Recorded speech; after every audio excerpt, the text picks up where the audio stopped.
Hello and welcome to Placebo, the podcast where each week my sister and I try and teach each other something interesting about healthcare or medicine. I'm Logan Richards, and this is my sister. I'm Kaylin Richards. And this week I bring you a story of deception, drama, and functional magnetic resonance imaging. This sounds just like an NPR program. Are you excited? Yeah. Before we get to the story, though, we have to talk about what does functional magnetic resonance imaging really mean. Okay. Do you know? Sort of. It's where you have an MRI. Okay, wait. You can't just say MRI. We haven't even said what that is Magnetic yet. resonance imaging. So okay. I don't know how it really works, but it can look at the soft tissues and hard tissues, I guess, in your body and look at the structures inside your body. Yeah. But I think the the normal MRI is just stationary, like one moment in time. And the fMRI can be while you're moving or while something's happening. Sort of. I guess what we should say first is that if there's any people that are into physics that are listening, we're sorry. Oh, yeah. Because this is not going to be a very detailed description. I try hard and be sciencey, but physics was never my strongest suit. Okay, so let's start with MRI. Yeah. And then we'll get to fMRI, and those are just the abbreviations for magnetic resonance imaging and then functional magnetic resonance imaging. Oh, I wanted to ask you first, have you ever had an MRI? I have. What'd you get it for? I had a hip injury. I had my hip MRI'd. Okay, and what were they looking for? Well, they were just looking to see if I'd had like any, I think, muscle tear or labral tear, like the tissue around the edge of the joint. Oh, okay. Yeah. So can you describe what it was like to get your MRI? Okay. So they had you put on headphones and then you lay down kind of on this flat surface and then it would put you in different positions with inside a big like cylinder. Yeah. And luckily... It's like a human-sized tube. Yeah, tube. So luckily, because if it was the hip, I didn't have to go in like so my whole head was under. The furthest I went into the tube was like... My eyes were at the edge of it. So they put you in legs first. Legs first, yeah. Okay. So it didn't feel too constraining. I felt like, I could still get out if I had to. Yeah. And they let you pick some music that you could listen to on the headphones. I believe I listened to Mumford & Sons. Oh, nice. I was enjoying it. And then there was a lot of loud banging while they were doing it. And they would say, okay, this one will be 2 minutes. And it'd be like, bang, bang, bang, bang, for like 2 minutes. Random bangs. And then they would say... Okay, they would change your position a little bit maybe, and they'd be like, okay, this one is for 30 seconds, and it'd be, again, like a bunch of loud bangs, which kind of disrupted the music a little bit. I can imagine. I've never had an MRI, so that's interesting. Yeah. So basically it's like a human-sized tube. It's like usually like covered in white plastic, it seems. Yeah. And there's like a table that you get on that you can slide in, and you go inside, and it's very loud. Yep. But like randomly loud. Like it'd be quiet, and then like... bunch of loud bangs and then quiet. Like, what is going on in this machine? Okay, so let's talk about how it works to try and figure out what those noises are too. Okay. Because I have a little bit of an idea, but I'm not entirely sure. Like, is it the magnets banging around? Yeah, the magnets are just hitting each other. So yeah, the way that it works is that there's large, really powerful magnets inside of the kind of outer casing of the tube that you go into. So surrounding you when you go into it. Surrounding you, right. Yeah. And they put this magnetic field through your body, basically. The way that works is that you have protons, basically, in all the molecules in your body. Mm-hmm. And when they put the magnetic field through it, it kind of aligns them all in a certain direction, if that makes sense. Pulled by the magnet. Yeah, because of the magnetic field. And so then what they do is they launch through this radio frequency, and that is kind of pulling the protons in another direction. Mm-hmm. They only launch the radio frequency through for just a little bit. And then as they turn it off, what the MRI machine is measuring is the time it takes for the protons to go back to how they were when it was only the magnet. And is that measuring the type of tissue that they're in, like a... Well, so it measures more than just that. It measures the time it takes for them to go back. It measures the energy released. And then all those measurements put together gives us this unique kind of like magnetic signature. And so then, over a while, scientists figured out which types of tissues have certain magnetic signatures. And so bones look this way to the machine, and blood looks this way, or muscle tissue looks this way. And you can see that there's a broken bone because there's a... Right, yeah. The bone is not continuous in how it's represented in the... Yeah. So basically, each type of tissue has a different signature, and the machine can figure out which, it can sense which type of signature that tissue is giving off, and then that comes up with a picture that the, human doctor can then look at and figure out. In my work, we use MRIs come up a lot because of people that have had strokes, or they're trying to see if they've had a stroke. And that is one of the clearest, pictures you can see. Oh, they've had bleeding in their brain in a specific area. Yeah, because it can basically differentiate a bunch of different types of tissues pretty well.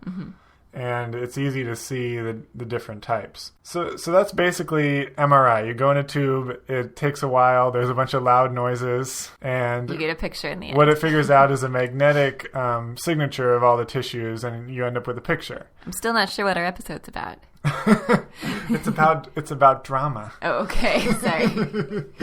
Well, we're starting out with MRIs and okay. explaining them. Okay. I think we have to, for the sake of our mother, we need to describe the risks of MRI. Oh, they're loud. Yes. They did put on headphones, but it was still really loud. They're really loud. They can reach up to 120 decibels in some scanners, which is super loud and can definitely induce some type of hearing damage. So it's important to have your ears protected. In terms of like the actual body damage, that people think about like from X-rays and stuff, it's not exactly that. X-rays are a different mechanism, and they're radiation, so they have a possibility of kind of destroying cells. Whereas these ones aren't really, the magnetic field is only slightly kind of tipping the cells, if that makes sense. It's a very, very mild modification to how your cells actually are. So the risk with MRI is more related to hearing, perhaps, than the risk is lower, and I think, it's more like hearing, claustrophobia. Well, some people can't, especially if you have to have your whole head in. I think a lot of people have to take something, some sedative sort of. Or, it's like an inch away from your face if you put your face all the way in, which can be really I got awful. to like my eyes, like I said, and it was close. There's actually some new ones that I've seen that are open, like they don't have sides. I've they seen just that. So I don't really know. I've seen pictures of that, but much. I don't know. Yeah, I don't know if those are in use a lot, but that's probably a better option for the claustrophobia issue. Okay, so let's get to the F for fMRI. Functional. It means functional. And basically what this means is kind of what you said. It can take a series of pictures over time, but the reason it's called functional is usually because someone is doing something while it's taking the images. And it's basically mostly used for research on the brain. So an example of that is like they want to do some study to see, what part of your brain can tell what someone else's emotion is. And so then they'll have someone in the fMRI scanner look at a bunch of pictures of random faces and determine say what types of emotions they are, and then later the scientists can go back in and see what areas of the brain lit up, basically, is what they say. So I guess we need to talk about what the lighting up means. Do you have any idea? I think it's because when an area of the brain is active, that is requiring, it's metabolizing more quickly. It requires more oxygen, and so it requires more blood. Oh, wow. You were right on. Yeah? I had no idea about this before I started looking into this research, but that's basically exactly it. There's no way for them to tell with an MRI scanner if the neurons are like in use or not. And so what they're actually doing is searching for oxygenated blood versus deoxygenated blood.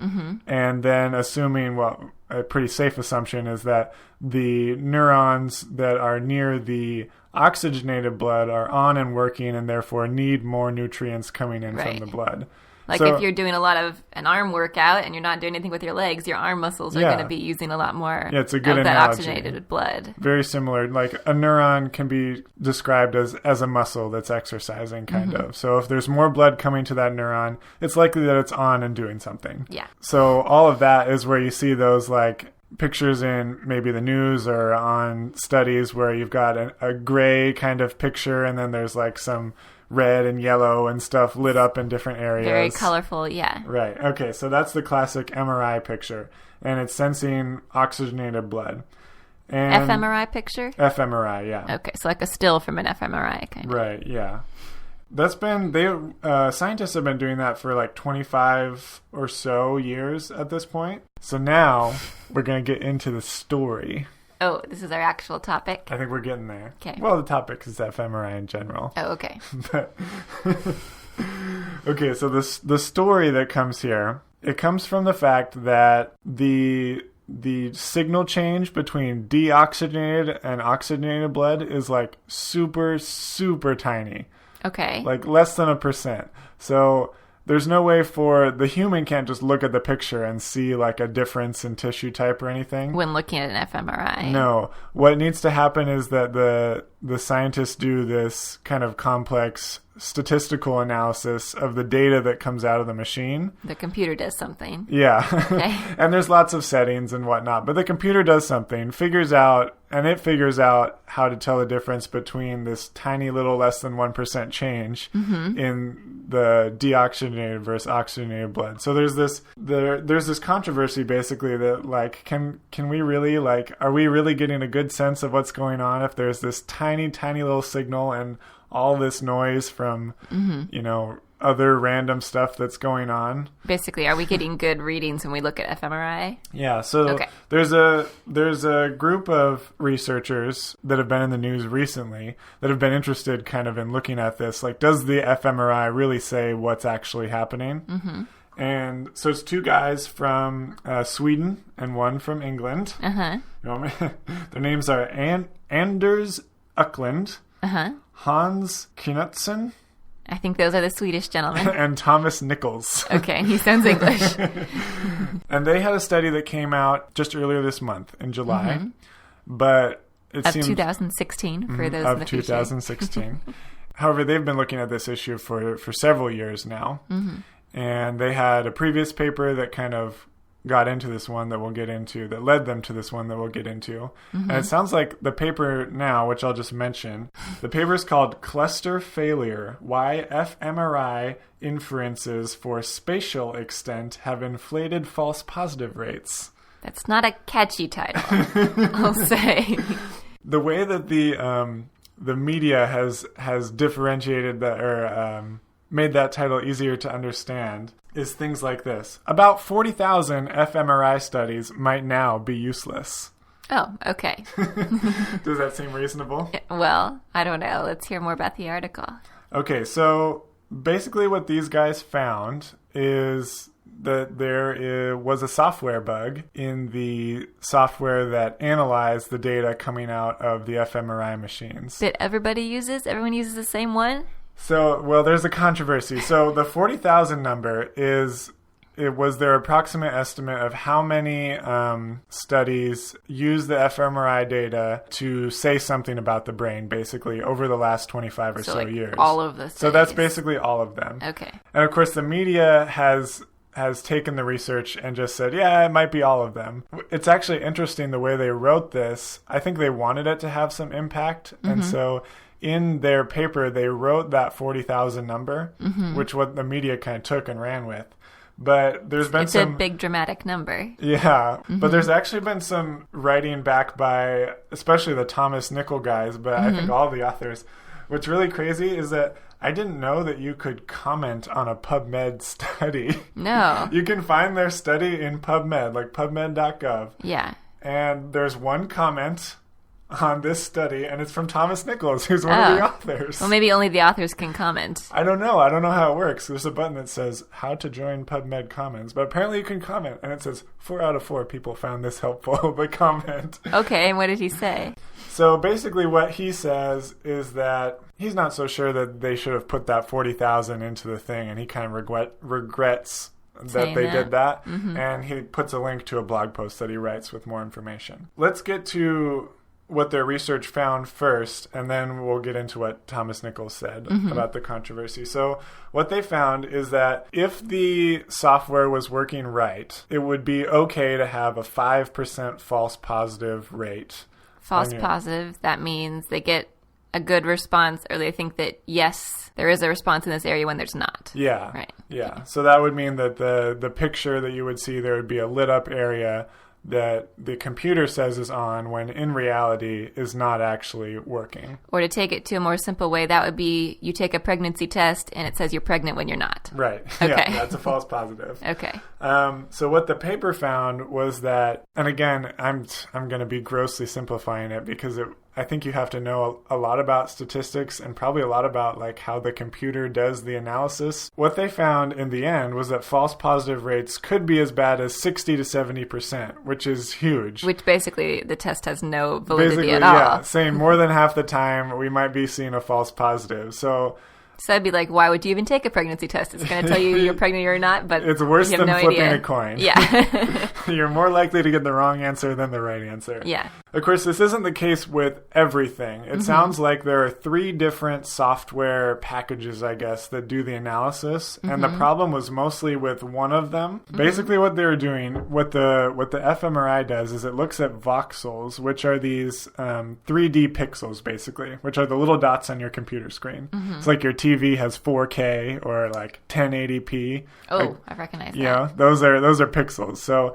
it's basically kind of like how clear your screen can be. How many pixels there are. Yeah, so if you have more pixels, the picture is clear. Like everyone was freaking out when HD first came out because there was so many pixels and the screen looked so clear, you know? Okay, so they look at voxels, but the kind of tech issue here is that when 25 years ago when it first started coming out, computers weren't able to do these big calculations with lots and lots of voxels just because it took too long. It could take 10 years to do a calculation to figure out which part of your brain was on from the fMRI It's not scanner. really no. very satisfying. So they moved these voxels into what they call clusters, which is basically just a group of voxels instead of individual. So yeah, and so what I liken this to is like taking the 4K screen where you have all these tiny little pixels and the image is crystal clear, and then you go back down to like your old like 50s TV where it's just super unclear and it doesn't even do color. Like,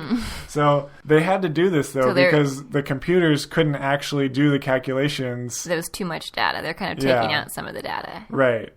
And generalizing. So then that's where these software programs came from, is my understanding, is that they had to do these kind of cluster of the voxels to make the image less clear so that the computer could actually handle the amount of calculations needed to be done. Okay. That makes sense? Yes. But what these guys are saying is that we don't really need to do that anymore because we have better computers. But the software hadn't been updated? I think it had likely been updated. I don't know the specifics. But there was still this bug that was allowing researchers to look at these clusters in a way where they'd still get these huge false positive rates. Because they're looking at clusters and not the voxels. Right, because it's not very clear. So what these guys found is that with the new technology, you can take a calculation that used to take 10 years and make it take 20 days.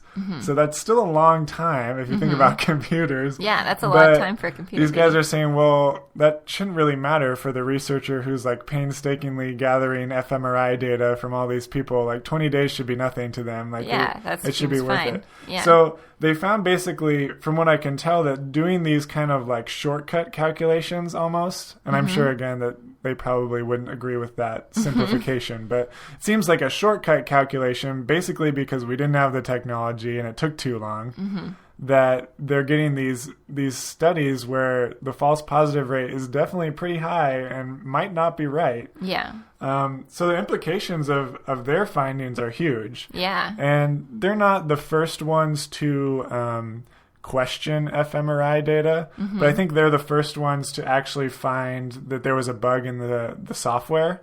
And so... so they're suggesting fMRI data can be good. We just have to... I think they're saying it can be better because a lot of people are doing these cluster analyses where they should be doing more voxel analyses. Just meaning we have the capability to take a closer look, and we likely should be doing that to not get so many of these false positives. Yeah. So the bug that was fixed, the major bug was only in one of those software packets. I mentioned that there were 3. So there was one that had the real issue. And it was fixed in 2015 when they came out with like a pre-publication version of their paper. And so from what I can tell, there's no longer quite as many issues, especially not the ones that they were pointing out in fMRI data. But before that, before the bug was fixed, that's where this 40,000 number comes from. Yeah. So let's get to what Thomas did now, which I think is really, again, really interesting. Like they published this paper, and I'm sure they put a lot of work into it. It looks like, I mean, from the time it was submitted to the time it was published was 6 months or more. So, I mean, I'm sure they've done a bunch of revisions. I've published an article before, and it was a time-consuming process. Yeah. And so he goes on. And a lot of revisions. And does this blog post, and I love the way he writes unscientifically. Yeah. It's great. He says, so here's a quote that I like that kind of represents why is his blog post, or this is the comment? This is from the blog post. Okay. It says, so he's referring to the 40,000 number that they mentioned in the study that he thinks is probably too big. He said, the number in the impact statement, however, has been picked up by popular press and fed a small Twitter storm. A small Twitter storm? It was a small storm. I love that the scientist is using the terms Twitter storm. Maybe it was like a squall, really a big storm. And then when he's summing everything up, he said something like, here's the skinny. I think he'd be a great writer, not for science. So he went through and did some calculations for trying to reduce the number a little bit to see like maybe who used the bad software. Because really the point is now if they fixed the fMRI mechanism for future studies, they should be more reliable. Yeah. But the problem is looking at all studies that have been done. Are these studies reliable? Should we be basing future research on these results or not? Yeah. That's part of the problem is that all the studies that have been done for the past 25 years using fMRI might be in question. Yeah. So what he did was he tried to figure out exactly how many used the actual bad software package.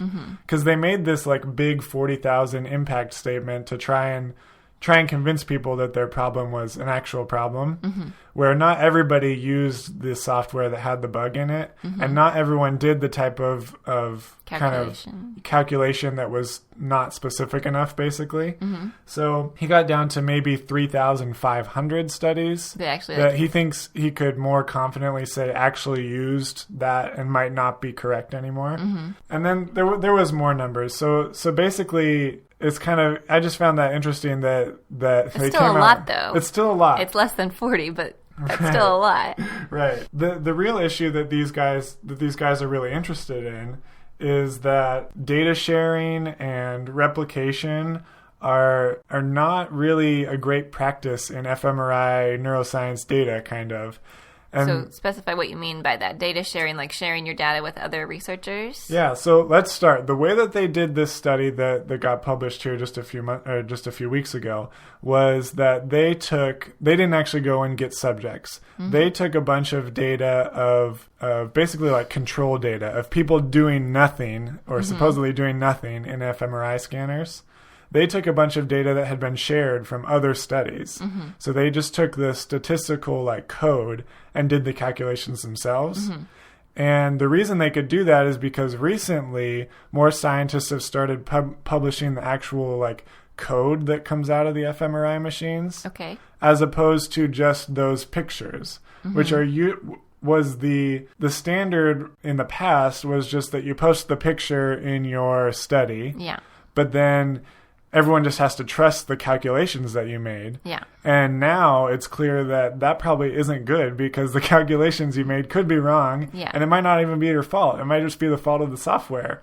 So... Well, now it should be your fault. You should know better. Well, yeah, and that's another thing. If you're doing fMRI studies. I think there was an opposition to this saying that the people that really know what they're doing with fMRI weren't going to have this problem in the first place. Yeah. But that doesn't stop people from publishing and that's being a whole other approved, issue. I guess. So anyways, now this group of researchers is going out and they're petitioning journal editors and journals to make sure that people actually post the data that they got from the fMRI machines so that replication can be done and people can test out different types of calculations to see if the answers are actually right, which I think is really interesting too, because there was, previously there was none of this sharing, and we totally have the capability to do that now.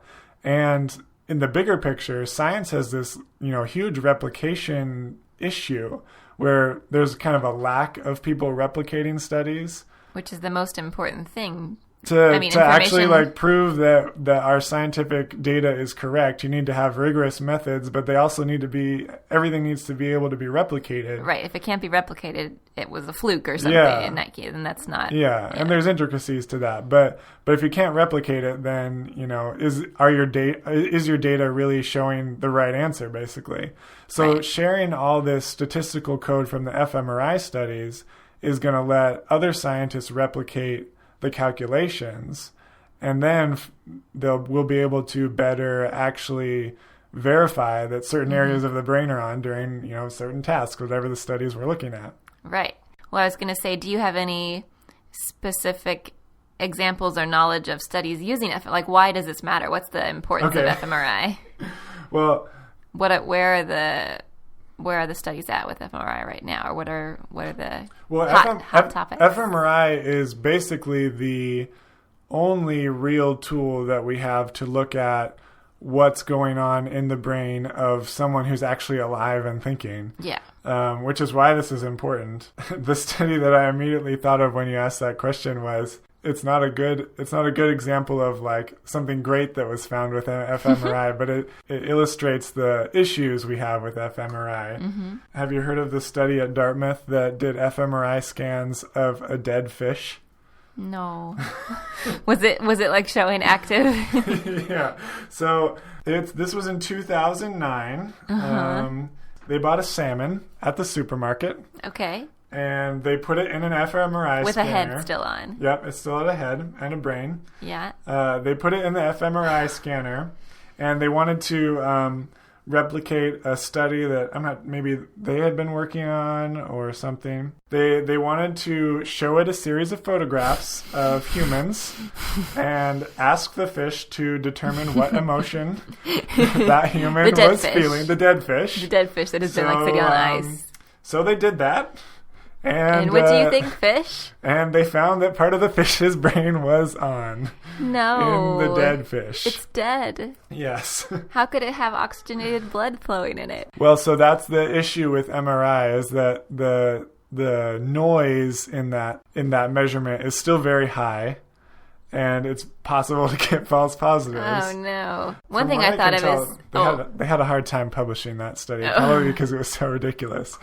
But that one did make a lot of news when it came out. Yeah, so that just illustrates again, too, that people have known about this issue for a while. These guys were the first ones to actually prove mathematically, I think, that there was an issue. Well, I mean, like our last episode, we were talking about sensory and motor mapping in the brain. Yeah. And I know that's measured... Right. In a lot of cases by fMRI. Yeah. So hopefully that's accurate those treatments do work with people. So theoretically there's something going on, but again. I think right now the way that we have to take this is that fMRI data, especially those that were used, if you're looking at fMRI data and it was from 25 years ago, I think you do need to be really cautious, because that's where it was more likely that they were using the bad software and doing the less complex calculations. Their findings are likely to be less reliable, possibly more false positives. So fMRI data from 2015 on should be pretty good because that's after that bug has been fixed? I think it would be better. Yeah. And so I think the takeaway of this is if you're going to use fMRI data to think about any issue, you should probably take the very most recent fMRI data you can, and even then take it with a grain of salt, knowing that there's a lot of, this is still not a very sharp scalpel, basically. Like, there's still a lot of issues with the measurement and all the studies, and you and I have had 11 episodes now, probably mentioned a lot of facts that we know now about the brain because of fMRI. Yeah. That are probably mostly right, but maybe not exactly right, Which, does that make sense? It yeah. doesn't mean everything is completely wrong. But maybe not right. Yeah. We don't have a very clear picture. We haven't gotten to 4K yet. Well, which is so exciting to me is that there's so much more to learn and so much possibility to advance knowledge. So you kind of think, I feel like we've come so far scientifically as a society. There's so much that we know that we didn't used to know. But what I also love is that there's so much that we don't know that is still to be explored and discovered. Yeah. I love that. I think we should leave it there. All right, brother, I thought that was a very interesting topic, not what I was expecting when you started talking. Yeah, I might have exaggerated. No. Might not be as dramatic as I said. No, that's not what I meant. As usual, there's likely a ton more information that you can find yourself if you're interested in this topic, and there'll probably be more coming out since it's a hot topic. It's really recent, yeah. So we'll post our references on our website if you'd like to review those. And if you'd like to give us a rating or review on iTunes, we would appreciate that so much. And if you like the show, feel free to share us with a friend or two. It helps. And we have a Facebook page. You could also like us there. And thank you to James Aiken for our music.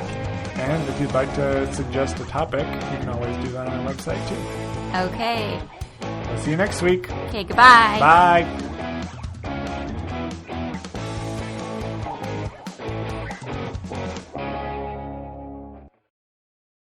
It wasn't quite as dramatic as I was expecting when I first saw. Oh, I should have maybe had some gasps at some point. You can just edit that in throughout. Whoa! What?